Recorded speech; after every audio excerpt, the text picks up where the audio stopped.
Una historia sobre Carlota y Maximiliano, el sueño roto del Imperio Mexicano. Historia de México. Hace muchos años, el país tuvo un emperador y una emperatriz de guerras lejanas. Esta es la historia de Carlota y Maximiliano de Habsburgo, los últimos emperadores de México.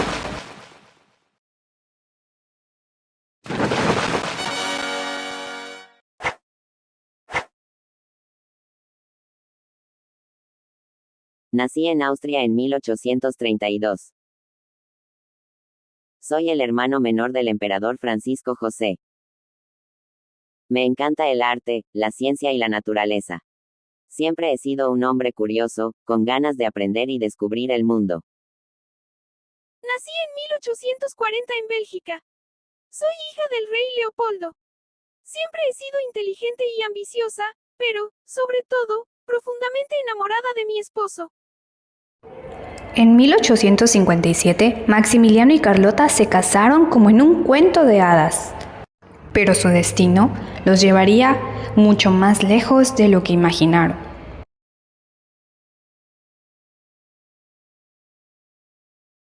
En aquella época, México se encontraba en un conflicto entre liberales y conservadores. Necesitamos restaurar el orden y acabar con el gobierno liberal de Benito Juárez. Iré a buscar a Napoleón III, él es el emperador de Francia y nos podrá apoyar. Regresa aquí, cobarde. Napoleón III vio la oportunidad perfecta para expandir su influencia y decidió ofrecer el trono de México a Maximiliano. Al principio el archiduque de Austria dudó, pero tras recibir la noticia falsa de que el pueblo mexicano lo quería como emperador, fue directamente a México. Digamos lo que el pueblo lo aclama, para que se convenzca de ir. Maximiliano y Carlota fueron a México, desembarcando en Veracruz y yéndose después a la majestuosa Ciudad de México, donde fueron coronados como emperadores del Segundo Imperio Mexicano. Maximiliano fue quien apoyó la educación y promovió los derechos de los indígenas, apoyando algunas reformas de Benito Juárez. Carlota, asimismo, fue la quien fortaleció el Imperio Mexicano. En aquel entonces, Maximiliano intentaba gobernar en el norte del país y Benito Juárez resistía junto con los republicanos. No tienen por qué venir extranjeros a violar nuestros derechos. En 1886 Napoleón III dijo: Quiero a todas mis tropas fuera de México. Desesperada, Carlota viajó a Europa para pedir ayuda a Francia, Austria y el Papa en Roma. Pero todos la rechazaron. Agobiada por el rechazo, sufrió un colapso mental y nunca regresó a México.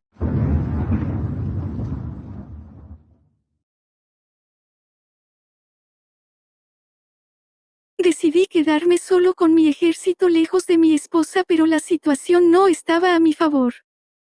En 1867, Maximiliano fue capturado por las fuerzas republicanas en Querétaro.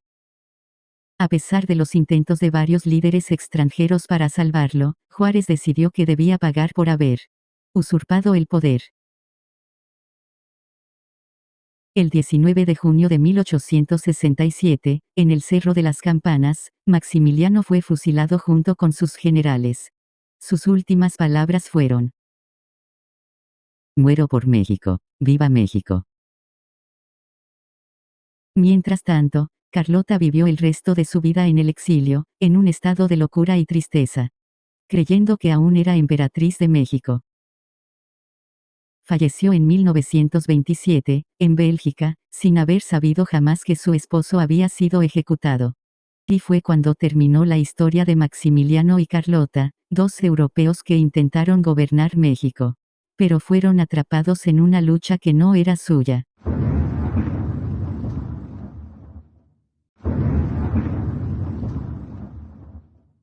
Su legado permanece en México, en el castillo de Chapultepec, el palacio donde una vez soñaron con un futuro. Hoy nuestra historia es recordada por muchos, pero yo hice todo.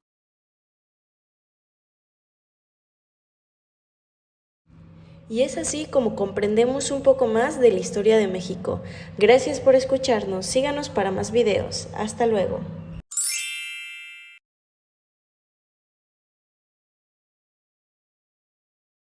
En aquella época, México se encontraba en un conflicto entre liberales y conservadores.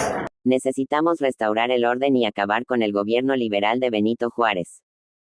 Iré a buscar a Napoleón III, él es el emperador de Francia y nos podrá apoyar. Regresa aquí, cobarde.